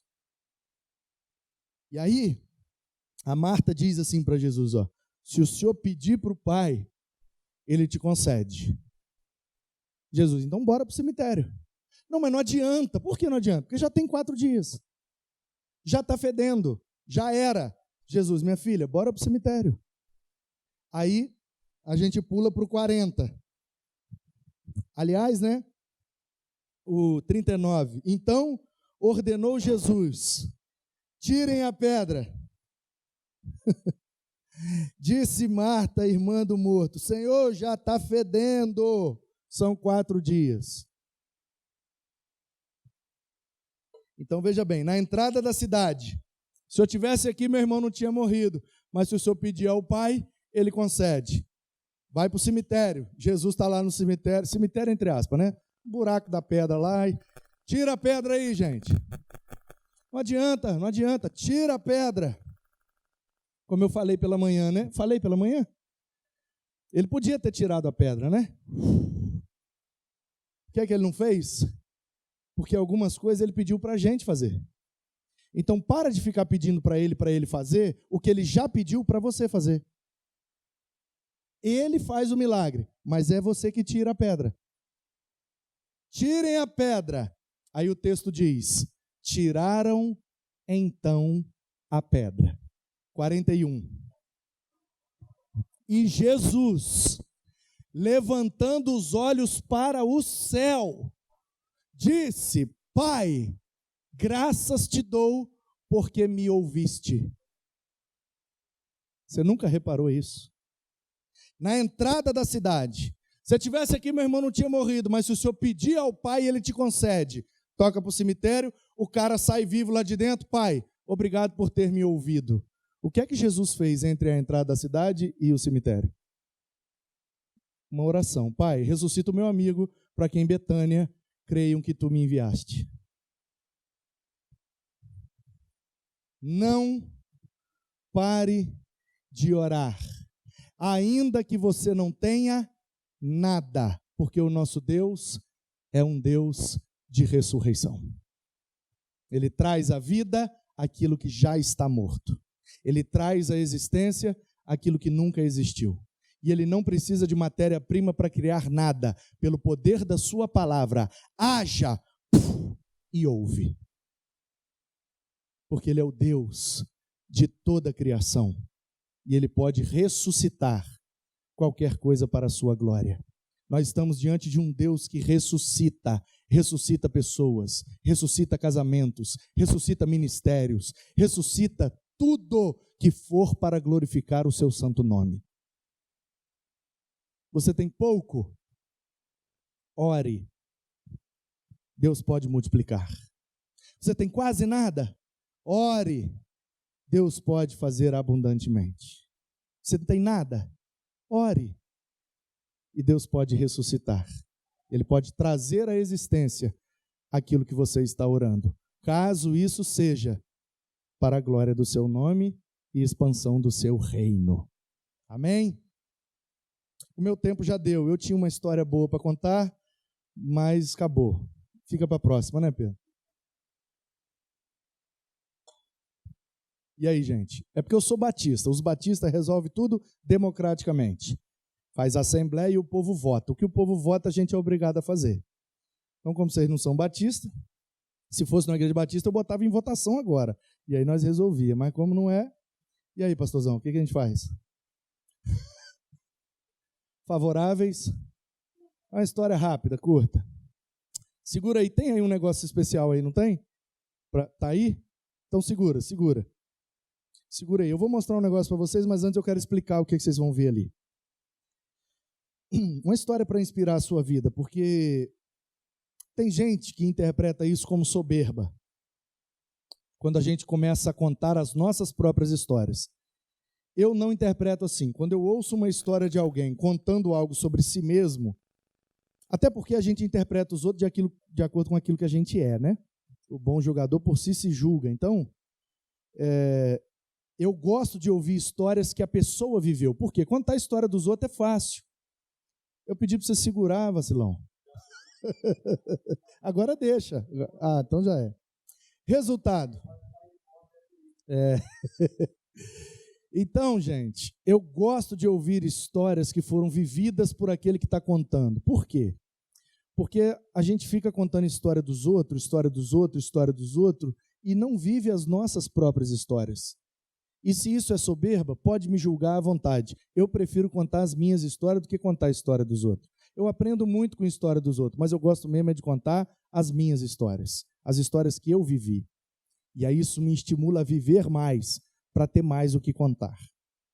Então, no meu primeiro ministério, o Pedro conheceu lá, era uma congregação num bairro de periferia, em Guarapari, chamado Condados. Era uma congregação que ia fechar, e na primeira reunião, eu me reuni com 6 membros que tinha lá, e apresentei o meu projeto de ministério. É assim que eu vou trabalhar com vocês. Dos 6, 3 se levantaram e saíram. E disseram, nós não concordamos com isso, nós estamos saindo da igreja. Eu fiquei em crise e falei, misericórdia, minha primeira reunião, já perdi metade da igreja? Aí liguei para o pastor da igreja mãe, né? Pastor presidente, e falei, pastorzão, negócio lá acho que não vai fluir não. Fiz uma reunião lá, apresentei aquele projeto que eu te mostrei, e 3 se levantaram e saíram. Aí ele perguntou, quais 3? Aí eu falei, os fulano, o ciclano e a beltrana. Ele falou, glória a Deus. Eu falei, que é isso, pastor? Ele falou, agora você vai ter liberdade e paz para trabalhar, meu filho. Pode mandar ver que Deus é contigo. E aí naquela noite eu aprendi uma grande lição. Nem toda perda é prejuízo. Algumas são livramentos. Aí começamos. Eu, minha esposa, meu filho e aqueles 3 irmãos. E Deus abençoou tanto que 1 ano e pouco depois já éramos 80. E a gente fez obra, cresceu. Foi assim, um negócio extraordinário que Deus fez lá. Pena que foi tão extraordinário que Ele já me soprou e foi me levando para outros lugares. Resultado, naquele processo, eu conhecia um menino que tinha sido membro da igreja mãe, mas estava desviado, estava desanimado, tal. E ele surfista. E aí eu falei, eu vou ganhar esse menino para Jesus de novo. Não sei se ele foi ganho de fato, não sei se esse menino entregou a vida dele de verdade, não sei se ele converteu genuinamente, não sei qual foi a experiência. Vou me relacionar com esse menino. E aí eu comprei prancha, aprendi a surfar, fui para a praia, aí eu fiquei me relacionando com ele intencionalmente. E aí ele voltou a frequentar a igreja e estava animado e doou uns instrumentos e montamos um ministério de louvor e a coisa começou a funcionar e ele estava assim, crente mesmo, até debaixo d'água. Só que ele tinha uma namorada. Nesse período que ele ficou afastado da comunhão, ele começou a namorar essa menina que odiava a igreja, não gostava de crente e eu era um diabo para ela. Ela me odiava assim, com muita força. E aí um dia, eu estou em casa, depois do almoço, toca o interfone, eu vou ver, era ele. Ele disse, ó, estou indo lá na casa dela e vou terminar o namoro agora.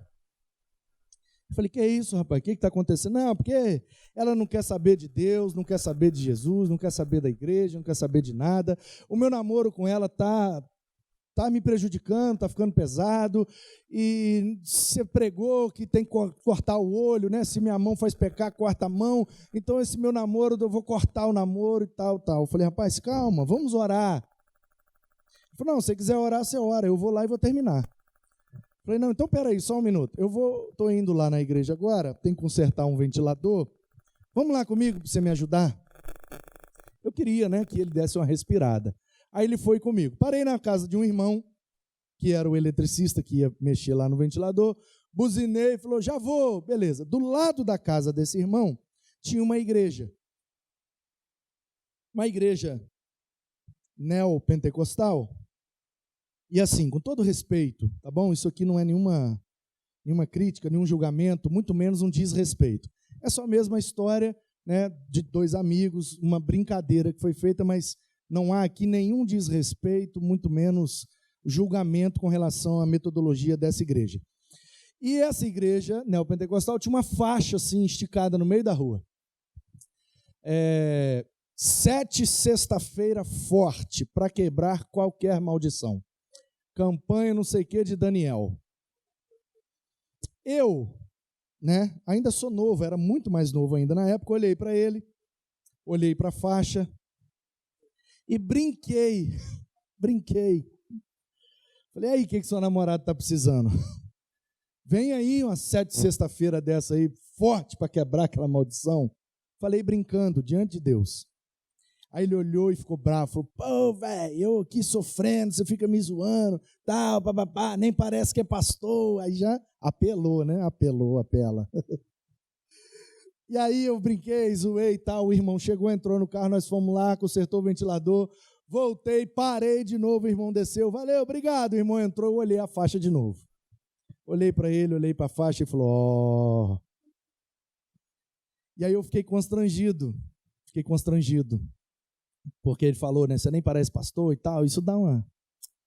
Porque tem situação, um amigo meu, irmão, agora é minha ovelha, viveu uma história uma vez que eu achei maravilhosa, eu fiquei com raiva, porque eu queria que fosse minha história. Porque eu sou assim, eu fico com raiva. Quando uma pessoa tem uma ideia muito boa, eu fico com raiva. Tinha que ser minha essa ideia. Ele me contou assim, pastor, eu estava no trânsito com a minha esposa, um miserável veio de moto, no corredor, igual um doido, e pau, quebrou meu retrovisor. Mais um pouco à frente, ele parou, a moto deu problema, eu fui, parei do lado dele. Pastor, eu descasquei o cara, falei, xinguei, blá, blá, blá, blá, blá, blá, blá. Quando eu parei de falar, fechei o vidro, minha esposa olhou para mim e falou, agora ele sabe que você é crente.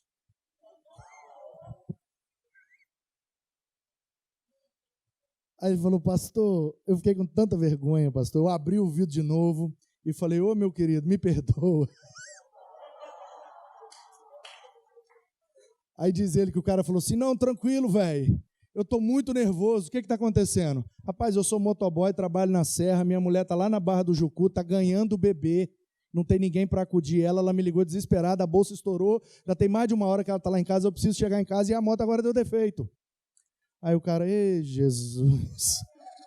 Era uma estrada, uma caminhonetezinha, ele pegou a moto do cara, jogou em cima da caminhonete, levou o cara, levou a mulher no hospital, ainda mandou consertar a moto do cara. Aí diz ele, falou, pastor, depois que eu ajudei, fiz tudo, agora ele sabe que eu sou crente. Falei, você converteu no meio da história, miserável, você é bom demais, cara. Então, de vez em quando, a gente faz umas coisas assim, né, para as pessoas terem certeza que a gente é crente. Aí eu falei, brother, na moral, eu e você aqui, vamos orar 7 sexta-feira, nós dois? Aí ele falou, como assim? Eu não vou vir nessa igreja aí não, velho, você tá doido? Eu falei, não, tô falando que aqui não. Eu e você, ela mora lá em tal lugar assim na beira da praia, né? Depois da casa dela tem um morrinho lá em cima, a gente vai, eu e você, para na frente da casa dela, estica a mão, Jesus, converte ela. A gente sobe o morro, ora lá em cima com a mão estendida para o lado da casa dela, e pede Jesus para converter ela. Eu e você, 7 sextas-feiras. Falei, então, aí quando acabar a última sexta-feira, no sábado, você acorda de manhã, vai lá no centro, vai na Cacau Show, compra a cesta de chocolate mais cara que tiver, compra um cartão do mais bonito que tiver, e escreve no cartão e bota na cesta. Entrega para ela no sábado à tarde com o cartão dizendo: vamos na igreja comigo amanhã? Se ela aceitar ir na igreja, você não termina.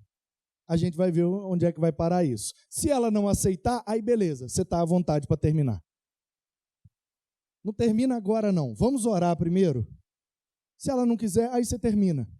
Aí eu pensei, vai dar uns 50 dias. Vai dar tempo de respirar, de repensar, porque apesar de não gostar muito dela naquele momento, porque sabia que ela me odiava, porque gostar e amar são coisas diferentes, você sabe, né? Filos e ágape, nossa obrigação é uma, a outra não.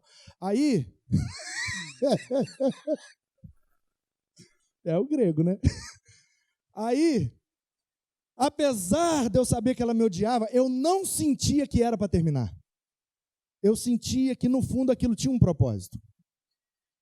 E aí ele fez, bora! Aí, sexta-feira, eu abri a igreja, tinha ensaio do Ministério de Louvor, eu saía pelo bairro, visitando, porta em porta, batendo papo, botequim, não sei o quê, orando, e eu tenho minha doideira. Aí eu voltava e orava com eles, encerrava, fechava a igreja e ia embora, toda sexta-noite. Então, o combinado era, depois do ensaio do louvor, a gente vai.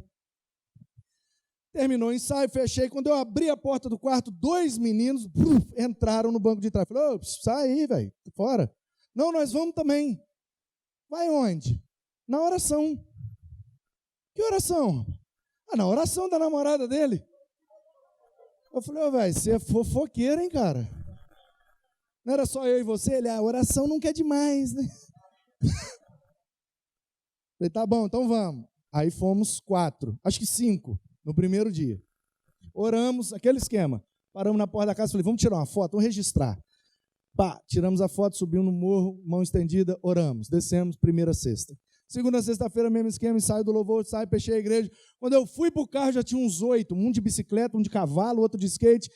Falei, o que é isso, gente? Não, nós vamos na oração. Falei, pô, velho, você está falando do negócio? Ele, não falei nada não. Aí os meninos, nunca é demais, né? Falei, então vamos embora. Aí já foi uns 12. Na última sexta-feira, estava a igreja toda. Tudo bem que a igreja toda, naquele tempo, era umas 60 pessoas. Mas foi todo mundo. E aí nós fizemos uma roda e violão, e aí então vai ser um culto, né? Um encerramento. Parou todo mundo na frente da casa da menina. Fica imaginando se alguém estivesse olhando, né? Esse povo vem andando, para nessa casa, tira foto, sobe o morro e desce. Que povo doido!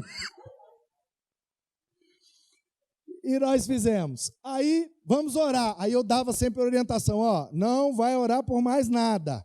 Nem doença, nem emprego, nem cachorro, periquito, papagaio. Depois a gente ora. Agora é para converter ela.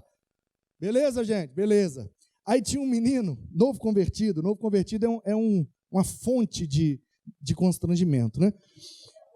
Aí, o menino, o nome dele era como? Johnny, D-I-O-N-E, Johnny, brasileiro. E eu, como sou da rua, skatista maluco, né? Beleza, meu filho, como é que é seu nome? Ele falou, Johnny. Na hora já veio o Jimmy Cliff assim, Johnny, Johnny be good tonight. Bate aí. Johnny be good tonight. Você tá ligado que, né? O Pedro ensina inglês aí para vocês. Os meninos, era periferia. Os meninos, a partir daquele dia, começaram a chamar ele de Bigula. E aí um dia a gente estava na praça, ele vai Bigula, vai Bigula. Eu parei e falei, ei, por que vocês estão chamando ele de Bigula? Aí foi você que inventou o apelido. Falei, eu? Você falou Johnny Bigula. Falei, não, rapaz, Johnny Be Good. Já era, até hoje, o menino está desse tamanho casado. Fala Bigula. Foi rodando a oração. O Johnny estava perto de mim, maravilhoso. Chegou nele, ele estendeu a mãozinha e falou assim, Jesus, converte essa miséria.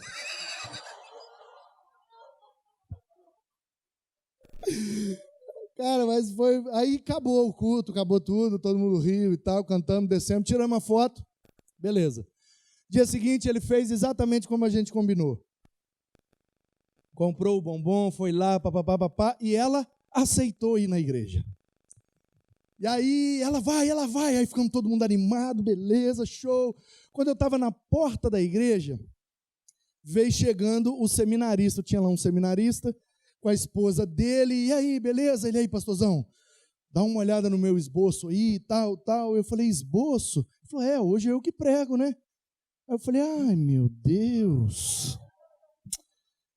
Aí eu olhei para ele, olhei para o esboço e fiquei tentado, né? Não, meu filho, deixa para domingo que vem, hoje deixa comigo que a menina está vindo aí, eu quero pegar. Na hora sim já veio, não é você não que faz não, hein? Aí eu falei, não, desculpa, não, beleza, você vai pregar, meu filho, beleza. Ô Jesus, usa esse seminarista, meu Deus. Você sabe qual é a diferença de pastor para seminarista, né? Sabe não? Pastor acha que sabe tudo, o seminarista tem certeza. A menina veio, rapaz, e eu todo empolgado, ele veio na chineraizinha com ela na garupa. Beleza, meu brother, seja bem-vinda, todo feliz. Ela, passou e entrou, me deixou no vácuo. Eu falei, miséria. E aí começou o culto, pai, eu fui, dei uns avisos, gente, estava pregando naquele momento lá, o livro dos Salmos. Eu tenho costume de vez em quando de pregar em lectio continua, que chama. Pega um livro da Bíblia, versículo por versículo, prega ele inteiro. Então eu estava, naquela ocasião, nas quartas-feiras, fazendo os Salmos. 2 anos e 4 meses, os 150 Salmos. Cada quarta-feira, um Salmo. Falei, quarta-feira, o Salmo 58, papapá, nos avisos. Mais louvor, oferta, veio o seminarista, com aquele monte de folha de esboço, porque, como disse o John Stott, porque Paul Hoff, e conforme a filosofia, os gregos e não sei o quê, e eu lá de trás assim, Senhor Jesus, tem misericórdia desse menino, meu Deus. Olhava para ele e pensava assim por telepatia, prega o evangelho, desgrama. O menino falou, fechou a Bíblia e nada aconteceu. Peguei a palavra para encerrar, falei, eu vou dar uma saraivada nela aqui agora. Aí eu olhei para ela assim, aí Deus novamente, não é você que faz não, hein? Aí eu falei, meu Deus, então o amor, tal, a graça, a consolação. Fui para a porta, despedi de todo mundo, volte sempre, que bom que você veio. Ela foi embora. Falei, meu Deus. Aí eu falei, vamos ver o que vai acontecer, né? Passou a segunda, passou a terça, passou a quarta. Quarta-feira de tarde tocou meu telefone, era ele. E aí, brother, como é que tá? Rapaz, você não acredita o que acabou de acontecer agora. Falei, fala. Ela me ligou aqui agora. Falei, disse que está sentindo um negócio ruim, que não quer ir na faculdade hoje não. Falei, mas ela não é de faltar aula, ela é toda sistemática. Não, mas diz ela que se hoje tiver o salmo lá na igreja, ela quer ir para ouvir o salmo. Falei, não brinca. E aí que eu não sei o que eu faço, eu estou sem moto, sem carro, sem nada. Falei, rapaz, você dá um jeito. Pega essa menina nas costas e leva. Se vira, eu quero essa menina na igreja hoje à noite, se vira. Conseguiu o carro do pai dela emprestado e foram. Minha esposa trabalhando, quarta-feira, e lá tinha uma característica, naquele tempo, quarta-feira enchia mais do que o domingo, porque, né, a igreja diferente e tal, e uma pegada assim, então o pessoal das outras igrejas do bairro, no domingo estava cada um na sua igreja, então era só nós, mas na quarta, a maioria das igrejas tinha culto ou na quinta ou na sexta, então vinha muita gente de outras igrejas e a quarta ficava lotada, e aí ela veio. E eu preguei o Salmo 58, exatamente o que eu já tinha preparado para pregar, não mudei uma vírgula, mas eu preguei só para ela. Olhava no meio da testa dela assim, não sei quem, e fui, quando eu terminei, fechei a Bíblia, falei, amém, ela, ficou de pé. Falei, eita, fiquei olhando para ela, ela saiu do lugar e veio andando, parou aqui na frente. Todo mundo me olhando com o olho arregalado, minha esposa dando aula, trabalhando, e eu, meu Deus, o que está acontecendo aqui? Fui para o lado dela, desci, falei, o que foi, minha filha? Botei o microfone na boca dela, e ela falou, eu quero aceitar Jesus. telefone da minha esposa disparou a vibrar lá na aula. Converteu, miséria, converteu. E aí, converteu, caminhou com a gente, muito tempo. Noivaram. E aí, agora sim, Pedro, pode botar. Nessa foto, sou eu realizando o casamento deles, na primeira igreja batista, em Guarapari. Ele, surfista, fabricante de prancha, e ela uma engenheira química, e os dois casados, e ela então, batizou-se, e são membros hoje da primeira igreja batista em Guarapari. E olhar para essa foto é ter a certeza de que vale a pena orar. E por isso a gente não pode parar de orar, para poder ter histórias boas como essa, para contar e inspirar a fé de muita gente. Que Deus te abençoe, em nome de Jesus. Bom, é isso. Eu espero que você tenha sido edificado por essa mensagem. Espero que você tenha percebido o valor nessa mensagem e que ela possa te fazer pensar e te ajudar a se transformar um pouquinho a mais cada dia. Antes da gente se despedir, eu queria te recomendar que você participasse de uma das nossas igrejas. Nós temos várias igrejas, grupos pequenos de pessoas que se reúnem toda semana. A gente chama esses grupos de conexão, que é onde você se conecta com outras pessoas. Ali a gente discute um pouco da mensagem, ali a gente aprende um com o outro sobre aquilo que Deus vem falando com a gente através da nossa leitura, ali a gente divide as nossas dores, enfim, nós temos vários grupos presenciais e online. Caso você queira participar de um, eu gostaria que você escaneasse esse código que vai aparecer aqui na sua tela, e aí a gente vai envolver toda uma equipe para poder te indicar um bom grupo de conexão.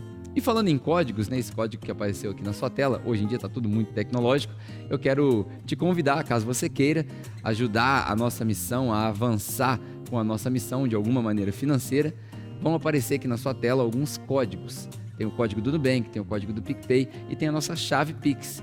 Caso você queira fazer uma doação, de acordo com aquilo que você decidir no seu coração, sem pressão nenhuma, sem nenhuma obrigação, nós seremos extremamente gratos. Você pode usar esses códigos e a sua doação vai direto para a capela, tá bom? É isso. Espero que você tenha tido um bom domingo aqui com a gente. Espero que você volte. Deus te abençoe, tenha uma ótima semana e até o nosso próximo encontro.